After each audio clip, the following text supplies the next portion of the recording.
Have you ever wondered why some men seem utterly haunted by a woman's presence, long after she's gone, almost as if her absence echoes louder than her voice ever did? It's not her body he misses, not her voice, not even her affection.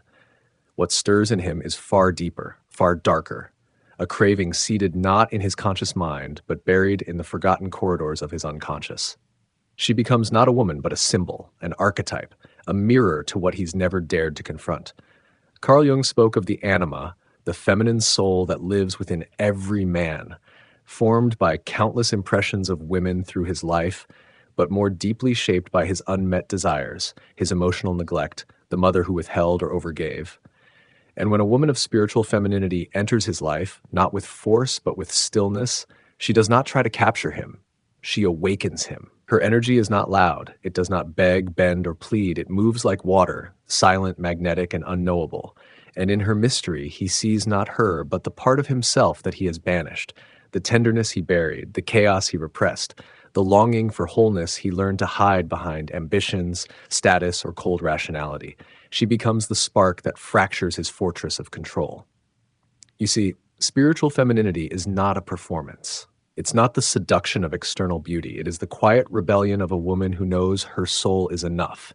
She does not chase validation, and in that refusal, she triggers his deepest hunger. Because the man who is used to being desired cannot understand the woman who does not try to possess him. She confuses him. And that confusion breeds obsession.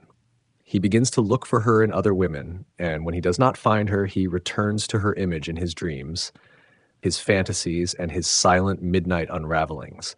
He may never say it aloud, but she touches a place within him he didn't know existed. She doesn't feed his ego, she starves it. And in that starvation, something ancient in him awakens.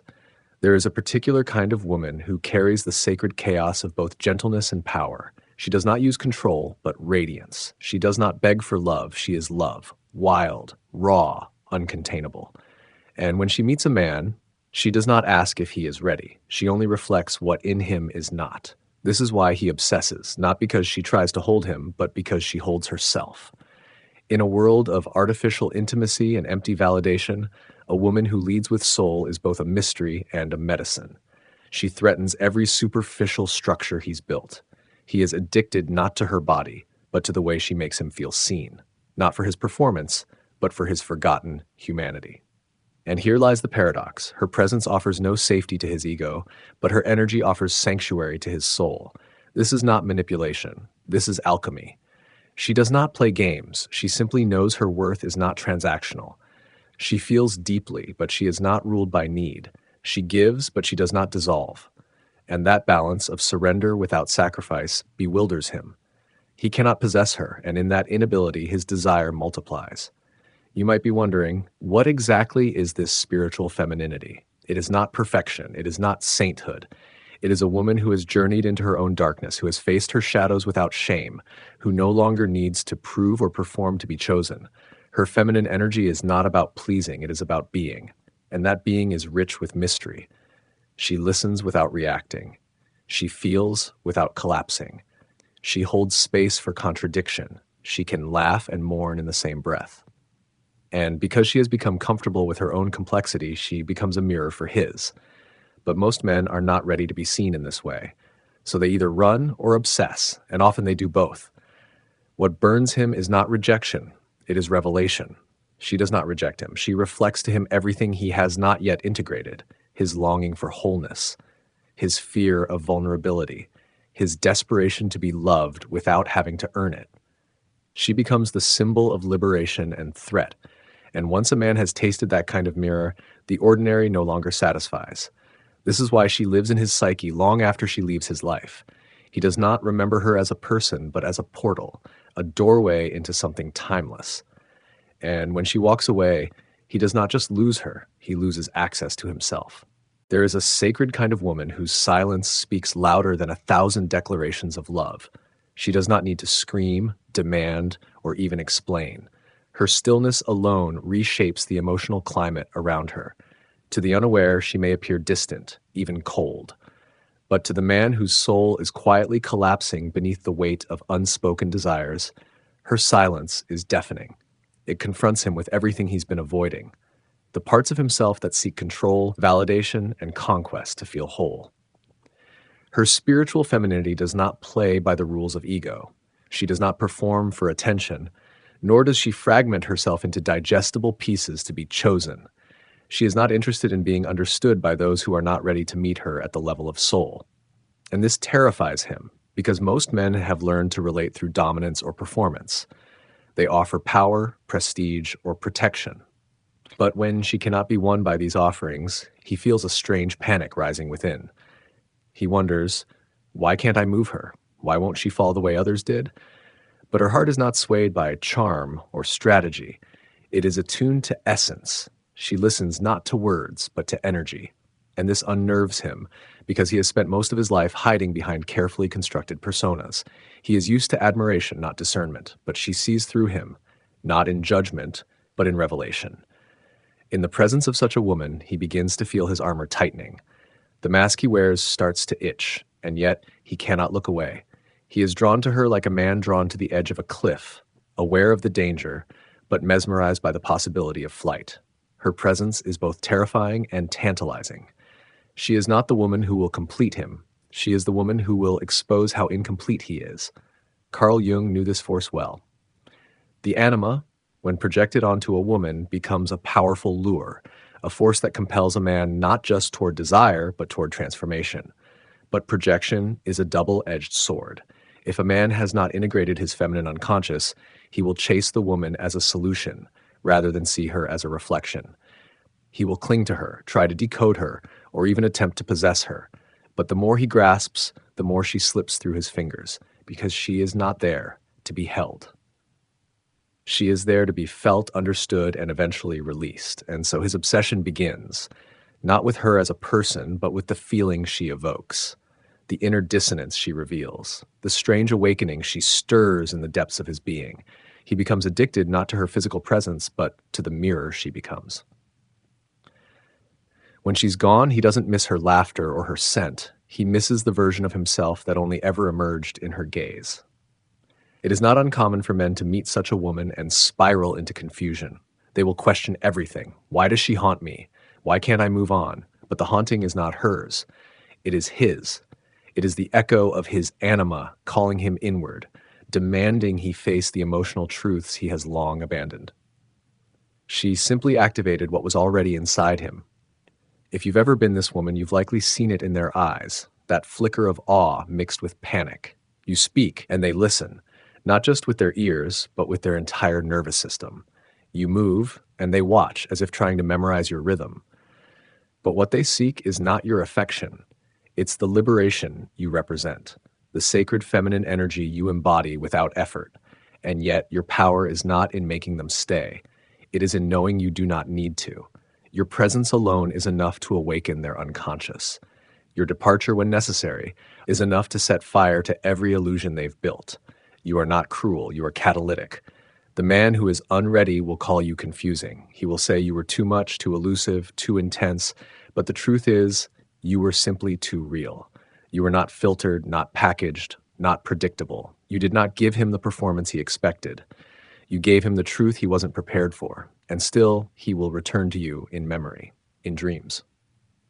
In those quiet moments where no one is watching, because no mask satisfies after being seen. No surface-level intimacy suffices once his soul has been touched. And though he may try to replace you, what he is truly seeking is his own healing. You were not the drug, you were the mirror. In her presence, the carefully constructed scaffolding of his ego begins to tremble, not because she attacks it, but because she has no interest in feeding it. Her gaze does not inflate his importance. It dismantles the illusion that he ever needed to prove it. And that, for a man who has spent his life performing strength, is more terrifying than rejection. It is disarming in a way he cannot name. You see, obsession is not born from love. It is born from lack. And a spiritually feminine woman does not try to fill a man's void. She allows him to feel it, fully, brutally. She will not be the balm for his wounds nor the savior of his shadow. She will not collapse into his chaos just to soothe his discomfort. Instead, she holds the mirror and lets him decide. Will he evolve or will he retreat? This is where most men falter. Not because they don't care, but because they've never had to care in this way before. She does not offer conditional approval. She offers the sacred tension of intimacy that demands truth. To stand in front of her is to stand before every unloved part of himself. And he begins to realize this is not a woman he can conquer. This is a woman he must meet, soul to soul or not at all. And still, he returns. In thought, in memory, in fantasy. Because the masculine, when untethered from spirit, will always circle back to the feminine that anchors him. Not the kind that flatters, but the kind that invites disintegration. For it is only in disintegration that he can rebuild, not the man the world told him to be, but the man his soul has waited for him to become. She represents that possibility. Not because she tells him who he is, but because she doesn't. She does not define him, because true femininity does not dominate. It draws out. She evokes. She awakens. She stirs. And then she lets go. There is no finality in her departure, only invitation, a call inward, a whisper in his bones that lingers long after her voice has faded. He will hear it in silence, in dreams, in the pause between breaths. The woman who does not need him becomes the one he cannot forget, because her love is not conditional, but sacred. And sacred love does not bind, it frees. Some might ask, why would a woman choose this path? Why carry such energy, knowing most men cannot hold it? The answer is simple, though never easy, because she has done the work. She has walked through her own shadows, danced with her own demons, and refused to abandon herself for the comfort of shallow connection. She has chosen wholeness over approval, power over performance, truth over tenderness that lacks depth. And doing so, she becomes untouchable in the way that drives a man to madness. Not because she is cold, but because she burns with the kind of fire that does not destroy, only purifies. And that fire is what he fears most. For deep down, every man knows this truth. The woman who holds herself without need will always hold power over the man who doesn't. Not because she tries to control him, but because he cannot control her. An obsession thrives in that powerlessness. It thrives in the unknown, in the space where she does not explain herself. In the void she leaves behind when she walks away without collapse, without begging, without turning back. This is the paradox of spiritual femininity. She gives everything while demanding nothing. She opens fully, but only to the one who can meet her in wholeness. And until he does, he will remain trapped, not by her, but by himself, by the projection he placed on her, and the silence that followed when she no longer fed it. Do you see now? It's not about love, in the way most understand it. It's about transformation. She is not a destination. She is the passage. And some men, even if they do not walk through it, will spend a lifetime circling its entrance. Because once a man has tasted the alchemy of being seen, not for his mask, not for his accomplishments, but for the truth of his soul, he cannot return to the ordinary. He may try, he may distract, replace, forget, but deep in the marrow of his psyche, she lives on, not as fantasy, but as the echo of the man he was meant to become. He walks through life marked, not with scars, but with silence. The kind of silence that carries weight, that holds memory without words. No one else sees it. They still laugh at his jokes, admire his composure, marvel at the life he's built. But beneath it all, something trembles. A pulse he cannot regulate. A name he dares not say. Not because he has forgotten her, but because she became the point of no return. The woman who lives in spiritual alignment does not haunt him like a ghost. She resides in him like a seed buried too deep to dig out. She planted nothing. She only uncovered what was already there. And now it grows, wild and quiet, in the parts of him that ache when the world goes still. She never begged to be remembered, and yet he remembers, because there was never anything performative about her, no facade to forget. She did not seduce him with words. She ruptured him with truth. This kind of woman becomes the axis of transformation, not through domination, but through surrender. And not her surrender, his. She doesn't kneel at the altar of his potential. She kneels only to her own soul, and in that unwavering devotion he sees what true inner power looks like. Not the kind that screams, the kind that breathes through pain and still says, I will not abandon myself for love. He has never seen that before, and now he cannot unsee it. That is the root of his obsession. Not her body, not her kindness, not even the intimacy they may have shared. It's the echo of her sovereignty that clings to him. It is her unapologetic wholeness that rewrote something in inside, and it wasn't loud. It wasn't grand, it was quiet, sacred, real. She is the invitation his unconscious has waited for, to drop the armor, to integrate the shadow, to reclaim the forgotten boy within, the one who needed to be chosen, the one who learned to become something for others in order to survive. But she did not choose the mask. She looked beyond it. And because of that, he panicked. Because love, when it sees the soul, also sees the wounds. And it is there, in that mirror, that a man must choose. Will he stay hidden in performance, or will he risk the unraveling that healing demands? Most men are not ready, and she knows this. That's why she never stays where her presence is misunderstood. She does not offer her depth to be worshipped. She offers it to awaken. And when the awakening does not occur, she does not lower her frequency. She departs, not as punishment, but as truth. And in doing so, she becomes the fracture that cannot be mended by distraction. You may think she is cruel, that she plays with hearts and then vanishes, but the truth is she is mercy in feminine form. She does not lie to men. She does not flatter their illusions. She loves them in the most dangerous way possible, by offering them a glimpse of themselves through the purity of her gaze.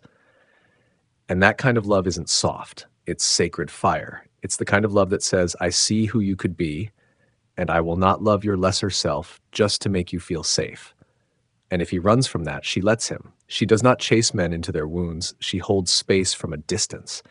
And that distance, oh, that distance, is what drives him to madness. Because in that space, he is left with himself. No distractions, no performance, only the weight of his own unmet potential. And so the obsession grows. He thinks it's about her. He writes poems, sends messages, retraces conversations. But what he's really mourning is the death of the illusion, that he could stay half awake and still feel whole. Her presence shattered that illusion. And now, every other woman feels like a whisper of what he once glimpsed. He may not tell anyone. He may move on, get married, build a life. But deep in the quiet corners of his mind, there is a moment he will never forget. A moment when he looked into her eyes and saw not love, but liberation. Not possession, but invitation. And for a breathless instant, he almost walked through the door. But he didn't. And now he carries that unopened door like a weight in his chest. There is a loneliness that no crowd can cure, a silence no sound can fill. And this is what he feels long after her footsteps have faded from his world. It's not that he lacks companionship. He may be surrounded by adoration, even love, but none of it pierces. None of it reaches the place she did, because none of it dared to. Her spiritual femininity did not simply offer affection. It stripped away pretense.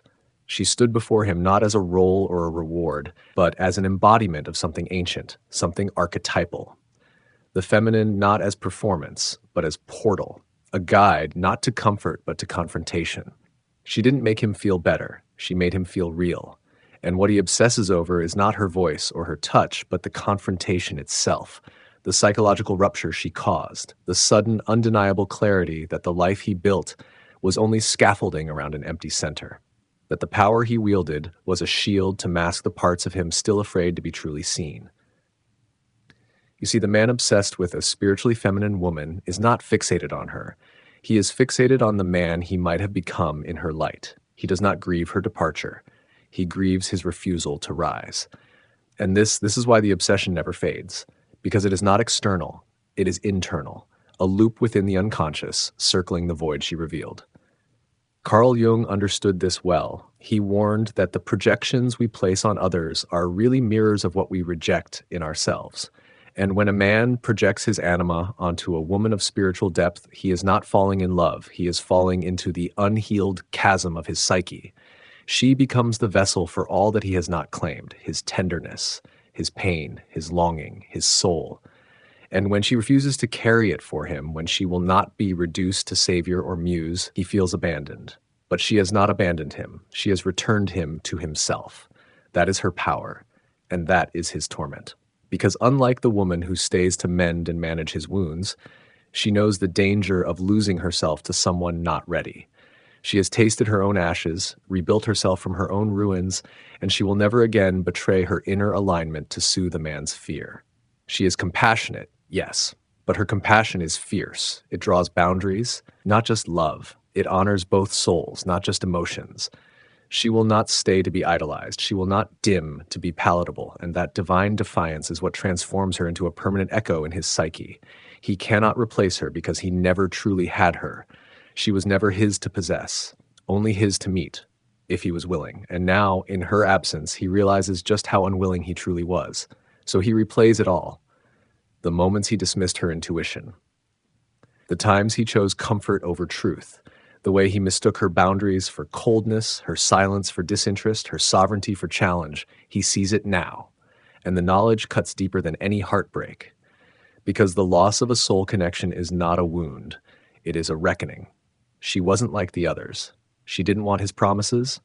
She wanted his presence. She didn't care about his status. She cared about his depth. She wasn't seduced by charm, but by character. And when he offered everything but that, she disappeared. Not out of cruelty, but out of self-respect. And now he walks through life half aware, half asleep, waiting for someone else to wake him the way she did. But no one can, because that door was hers to open, and it is his to walk through alone. If he is wise, he will stop looking for her in others. He will turn inward. He will sit with the parts of him she touched and finally do the work she reflected. He will face the boy still crying behind his pride. He will embrace the man waiting behind his masks. He will stop chasing and start integrating. Because what he misses is not her. What he misses is himself, as he briefly became in her light. And if you are that woman, understand this. Your presence is a rite of passage. Not every man will rise to meet it. Not every man can. But you are not here to be reduced. You are here to remember your own divinity, to live as a lighthouse, not a lifeboat. And the man who is ready for such a woman, he will not obsess, he will awaken. He will not cling, he will rise. Eventually, the obsession burns itself into ash, not because it fades, but because it transforms. The man who once chased her ghost through dreams and regrets now finds himself staring into the quiet corners of his own soul. He no longer seeks her in the eyes of others. He seeks the self he abandoned long before she ever appeared. And in that seeking, he begins the slow, sacred work of integration. She was never meant to stay. She was meant to ignite. And now that she is gone, what remains is the echo of her gaze, unflinching, unafraid, utterly sovereign. It lives inside him like a prayer he cannot forget, not of worship, but of becoming. She was not the end. She was the invitation, and he, once so sure of his path, so armored in his roles, begins to soften. The obsession, once rooted in fantasy, now roots itself in truth. He begins to ask, who am I when I'm not performing? Who am I without the need to be admired? And more importantly, can I face the parts of me she once saw without turning away? This is the quiet alchemy of the feminine soul. She does not destroy him, she unmasks him. And in the ruin of his ego, a new man is forged. Not for her, not for anyone, but for himself. The man who once chased power now chases meaning. The man who once ran from vulnerability now holds it like sacred ground. The man who once feared being seen now craves it, not by the world, but by his own heart. Her absence taught him what her presence could not. That love is not about possession. It is about permission, the kind she gave simply by being whole in herself. She showed him what was possible, not in theory, but in embodiment. And that is why she lingers, not as a wound, but as a whisper. A woman in her spiritual femininity leaves behind no debris, only depth. She does not ask to be remembered, but she is. Not because of what she gave, but because of what she revealed. She is the axis around which his psyche turns inward, the image that lured him out of sleep, the flame that did not burn him, but stripped away the illusion that he was ever cold. And if you are that woman, know this. Your power is not in how long they stay. Your power is in how deeply they awaken. You were not made to be chosen by all. You were made to call forth the few who are ready. And until they are, let them go, without bitterness, without shrinking, without apology. You are not here to rescue men from their unconscious. You are here to honor the truth that your energy is a mirror, and not everyone is brave enough to see themselves in it. But the ones who are, they will not obsess. They will not chase. They will recognize, because the man who has faced his own shadow will not fear your light. He will not project his anima onto you and call it love. He will meet you as an equal, not a fantasy, not a savior, but as a soul. That is the man who does not seek to possess your radiance. He seeks to protect it, not because he needs you, but because he respects you. because he has finally returned to himself, and only then can he return to you, not in obsession, but in reverence. And so the woman who carries spiritual femininity does not lower herself to be chosen. She rises and watches who has the courage to rise with her. She does not beg to be loved. She is love, in motion, in silence, in sovereignty. The obsession she once triggered in the unready becomes transformation in the awakened. And in that awakening, the world changes, not because she tried to change it, but because she dared to remain whole in a world that rewards women for fragments. The woman who knows her worth doesn't chase, she chooses.